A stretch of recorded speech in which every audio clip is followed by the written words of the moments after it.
Hello everyone, welcome back to the session Quantitative Methods. Today we are going to start chapter number 4 of Quantitative Methods, that is average, measure of central tendency. In today's lecture, we will discuss about arithmetic mean when the data is ungrouped and when data is grouped. Here we will discuss about meaning of arithmetic mean, why measures of central tendency are required, and how to calculate arithmetic mean when data is ungrouped and data is grouped. So let's start. When statistical data is properly classified and condensed into frequency distribution, it is easy to understand different characteristics of data. Further, graph, diagram can also be drawn to convey the better impressions to the mind about data. But these are just visual aids to know more about data. We need some descriptive measures. With the result of classification and tabulation, we can only make quantitative comparison of data. Often, this is not enough and it is necessary to replace the collection of data by a single number. So, for quantitative analysis of data, we require some statistical measures like central tendency and dispersions. बघा, ज्या वेळेला statistical data properly classified असतो, त्याचं frequency distribution table आपल्या समोर असतं, त्यावेळेला त्या डेटाच्या डिफरंट कॅरेक्टरिस्टिक्स म्हणजे वैशिष्ट्यांविषयी आपण अभ्यास करू शकतो. त्याच्याच आधारे आपण ग्राफ, डायग्राम हे सुद्धा काढू शकतो for better impression on mind. पण हे जे ग्राफ आहेत किंवा डायग्राम्स जे आहेत हे व्हिज्युअल एड्स आहेत. आपल्याला काही डिस्क्रिप्टिव्ह मेजर्स म्हणजे वर्णनात्मक मेजर्स हवी असतात. तर अशा प्रकारे क्लासिफिकेशन आणि टॅब्युलेशन जर आपण आपल्याकडे समोर असेल तर आपण क्वांटिटेटिव्ह जो डेटा आहे त्याचं कंपॅरिझन तुलना फक्त करू शकतो आणि आपल्या अभ्यासासाठी हे तेवढंसं पुरेसं नाहीये.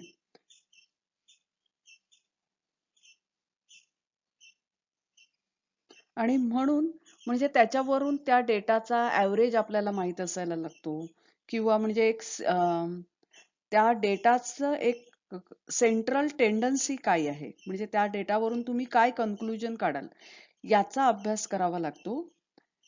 Often it is not enough, it is necessary to replace the collection of data by a single number. म्हणजे एखादं एक काहीतरी कन्क्लुजन त्याच्यावर काढावं लागतं. So the quantitative analysis of data we require some statistical measures. आणि यासाठी या क्वांटिटेटिव्ह डेटाचं क्वांटिटेटिव्ह अनालिसिस करण्यासाठी आपल्याला काही स्टॅटिस्टिकल मेजर्स लागतात. सेंट्रल टेंडन्सी किंवा डिस्पर्शन याचा उपयोग करावा लागतो.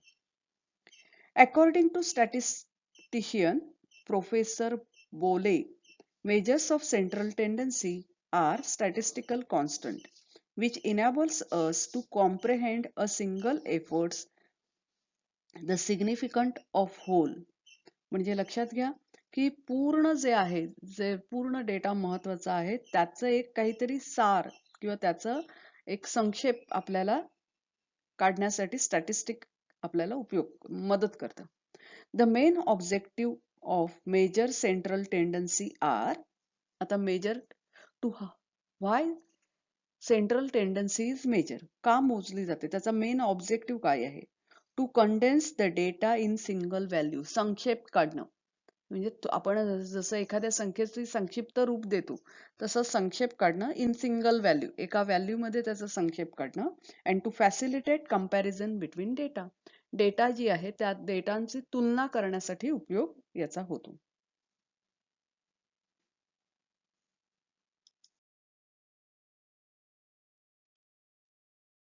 Requisite of good measures of central tendency.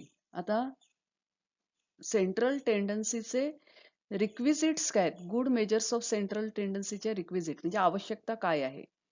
It should be rigid rigidly defined.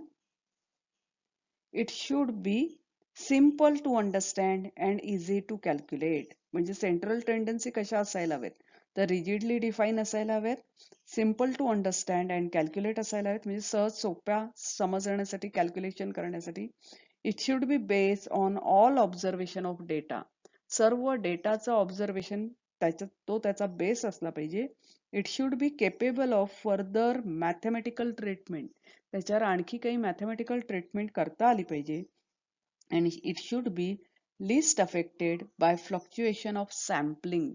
Sampling मध्ये जो वर खाली फ्लक्च्युएशन होतं त्याचा जास्त परिणाम म्हणजे मोठा परिणाम याच्यावर होता नाही. आपण जो सेंट्रल टेंडन्सी काढणार आहोत त्याच्यावर.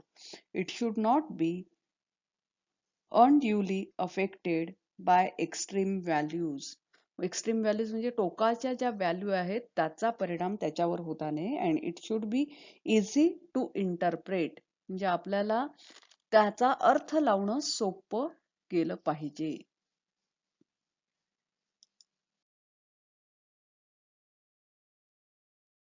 Measures of central tendency can be classified in two parts mainly: location or positional averages and mathematical averages. Locational averages किंवा positional averages can be divided into partition values and modes. Partition value is divided into median, quartile, decile and percentile. Mathematical averages are divided into three parts mainly: arithmetical mean, geometrical mean and harmonic mean. विद्यार्थी मित्रांनो, locational average जे आहे त्याचं division पार्टिशनल values आणि मोड बहुलक तुम्ही calculate केलेला आहे. तसंच पार्टिशनल व्हॅल्यू मध्ये मीडियन, क्वार्टाईल, मीडियन पण तुम्ही मध्यक हे तुम्ही 10वीत शिकलेले आहात. त्यापुढे क्वार्टाईल, डिसाईल आणि पर्सेंटाईल आपल्याला काढायला शिकायचंय. आणि मॅथमॅटिकल ॲव्हरेज मध्ये अरिथमेटिक मीन म्हणजे अंकगणिती श्रेणी 10वीत शिकलेले होतात तुम्ही. तर अरिथमेटिक मीन अगोदर शिकला आहात, परत आपण बघूयाच. आणि तसंच त्याचबरोबर जॉमेट्रिकल मीन आणि हार्मोनिक मीन आपण काढायचे आहेत.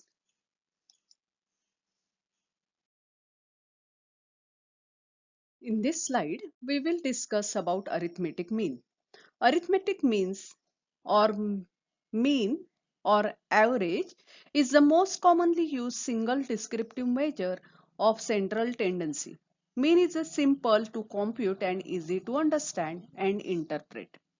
Arithmetic mean is obtained by summing up all elements of the data set, dividing by the number of elements. There are two types of means, namely simple arithmetic mean and weighted arithmetic mean. बघा, arithmetic mean किंवा average हे most commonly use काय आहे, single descriptive central tendency measure आहे. म्हणजे जास्त करून हे सगळीकडे वापरलं जातं. मीन कॅल्क्युलेट करायला सोपं आहे, समजून घ्यायला सोपं आहे, अर्थ लावायला सोपं आहे. आणि मीन कसा कॅल्क्युलेट करतात, तर ॲव्हरेज म्हणजेच मीन आहे मुळात. ज्या संख्या दिलेल्या असतात त्या संख्यांची बेरीज केली जाते आणि जितक्या संख्या त्याने भागलं की तुम्हाला अरिथमेटिक मीन येतं. अरिथमेटिक मीन दोन प्रकारचे आहेत: simple arithmetic mean and weighted arithmetic mean. Calculation of mean when data is ungroup. Mean calculate दोन प्रकारे केले जातात. म्हणजे एक तर मुळात डेटा दोन प्रकारचे असतात, एक ग्रुप आणि अनग्रुप. आता अनग्रुप याचा अर्थच तुम्हाला संख्या दिलेल्या असतात आणि यू हॅव टू कॅल्क्युलेट मीन. पण ग्रुप याचा अर्थ असा की तुम्हाला ग्रुप दिलेले असतात. की समजा परीक्षेतले मार्क्स दिलेले आहेत 25 पैकी, तर 0 ते 5 पर्यंत मार्क्स मिळालेल्या विद्यार्थ्यांची संख्या 5 ते 10, 10 ते 15, 15 ते 20 असं ग्रुप केलेले असतात. आणि त्यामध्ये मिळालेल्या विद्यार्थ्यांची संख्या फ्रिक्वेन्सी डिस्ट्रीब्युशन केलेलं असतं, त्याला ग्रुप असं म्हणतात. आपण आता इथे अनग्रुप डेटा आहे तर त्याचा वापर करून मीन कसा कॅल्क्युलेट करणार आहोत ते पाहणार आहोत. In ungroup or raw data, we are given individual items. We also know that the average of n number is obtained by finding their sum and then divided it by n. बघा, तुम्हाला n संख्यांचा average काढा असं सांगितलेलं असतं. त्यावेळेला तुम्ही काय करता, त्या n संख्यांची बेरीज करता आणि त्याला n ने भागता. We use the number 1, 2, 3 up to n as a subscripts where the letter x represent the observation. Thus, म्हणजे लक्षात घ्या, आपल्याला ऑब्झर्वेशन जे दिलेलं असतं तर त्याला आपण x असं मानतो, म्हणजे कॅपिटल x ने दाखवतात ते.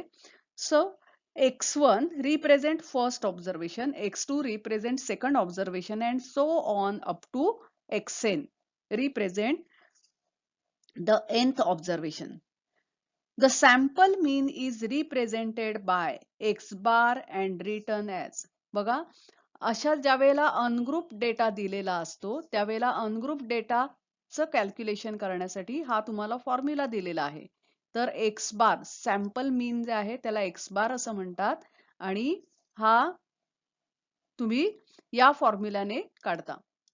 जसं की x bar is equal to x1 plus x2 plus x3 plus x4 असे जितके दिलेले एलिमेंट्स असतील तिथपर्यंत सगळ्यांची बेरीज आणि किती समजा या n संख्या आहेत म्हणून it is divided by n.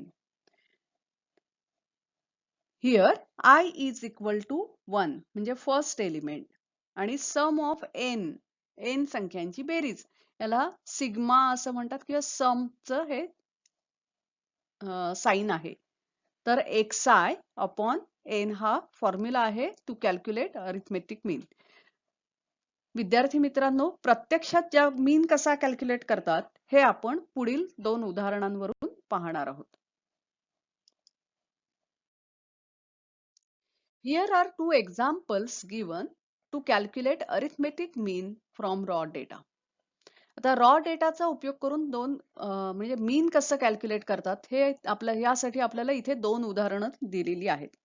The first one, consider the marks score by 10 students. 10 विद्यार्थ्यांना मिळालेले मार्क्स इथे दिलेले आहेत. In mathematics in a certain examination 25, 35, 17, 45, 30, 55, 21, 47 and 10.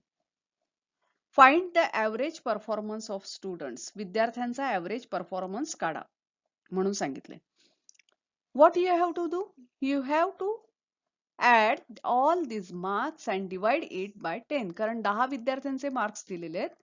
बघा सोल्युशन इथे कसं दाखवलंय.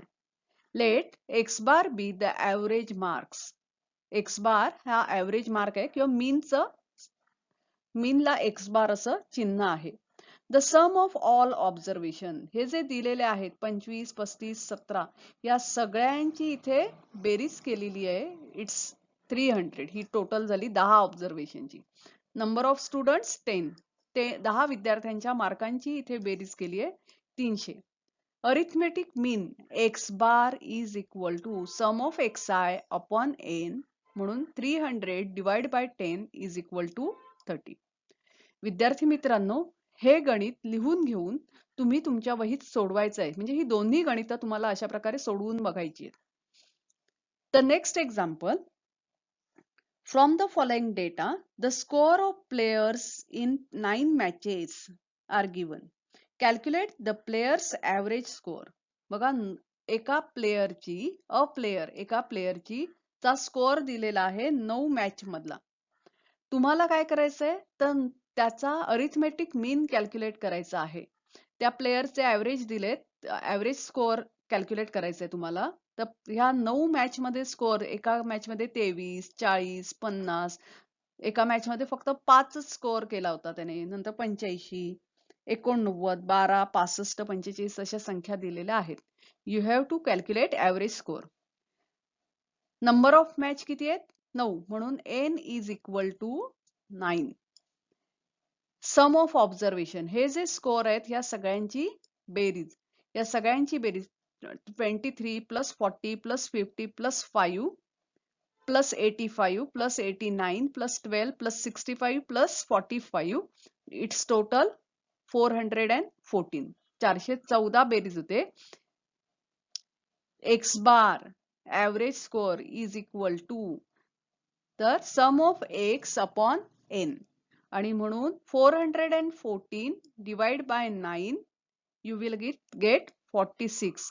तर ऍव्हरेज स्कोअर किती आहे त्या प्लेयरचा? 46. अशा प्रकारे अनग्रुप डेटा दिलेला असतो. त्या डेटाचा उपयोग करून तुम्हाला अरिथमेटिक मीन कॅल्क्युलेट करायचा आहे. अनग्रुप डेटामध्ये फक्त ऍव्हरेज काढतात. असा ऍव्हरेज यापूर्वी सुद्धा तुम्ही काढलेला असेल. तर विद्यार्थी मित्रांनो, आज आपण सेंट्रल टेंडन्सी म्हणजे काय ते बघितलं. Average measures of central tendency, त्याचे मेन ऑब्जेक्टिव्ह काय आहेत. या अगोदर तुम्हाला माहिती दिलेली होती. माहिती टॅब्युलर फॉर्म मध्ये म्हणजे टॅब्युलेशन टेबल मध्ये दिलेली होती. टेबल मधल्या माहितीचा अर्थ लावता येत नाही म्हणून आपण ग्राफचा वापर करतो किंवा डायग्रामचा वापर करतो. ग्राफ आणि डायग्राम हे व्हिज्युअल मेथड आहे इंटरप्रिटेशनचं, म्हणजे तुम्हाला बघितल्यानंतर लगेच अंदाज येतो. पण हे व्हिज्युअल मेथड नुसतं उपयोगी पडतं असं नाही, तर त्याचा सारांश कधीतरी काढणं आवश्यक असतं. जसं की आत्ताच्याच उदाहरणात आपण बघितलं की या प्लेयरने ऍव्हरेज आतापर्यंत ज्या 9 मॅच खेळला तर ऍव्हरेज किती स्कोअर केला, तर 46 ऍव्हरेज आहे. कारण एका मॅच मध्ये 5 आहेत, तर एका मॅच मध्ये त्याने 89 पण स्कोअर आहे. तर ऍव्हरेज 46चा त्याचा स्कोअर येतो. असं एक काहीतरी संख्या कॅल्क्युलेट करण्यासाठी ह्या मेजर्स ऑफ सेंट्रल टेंडन्सीचा वापर केला जातो. To condense data in single value, म्हणजे तो डेटा सिंगल व्हॅल्यू मधनं रिप्रेझेंट केला जातो. आता तुम्ही म्हणाल की एका प्लेअरचा इथे स्कोअर 46 दिलाय, दुसऱ्या प्लेअरचा सपोज 50 स्कोअर असेल, तर तुम्ही लगेच कंपॅरिझन करू शकता की अरे कोणता प्लेअर चांगला आहे. तर असं एकतर त्याचं संक्षिप्त रूप सिंगल व्हॅल्यू मध्ये काढणं आणि कंपॅरिझन करणं हे सोपं जावं म्हणून सेंट्रल टेंडन्सीची मेजर्स वापरली जातात. त्याच्यानंतर आपण requisites of good measures of central tendency बघितली. सेंट्रल टेंडन्सीचे टाईप कोणते कोणते आहेत ते बघितले आणि त्यातला पहिला टाईप जो आहे अरिथमेटिक मीन, आणि त्या अरिथमेटिक मीन मधलं सुद्धा simple arithmetic mean of ungroup data we have seen. In next lecture, we will discuss about simple arithmetic mean of group data. We will discuss how to calculate simple arithmetic mean of group data. Till then,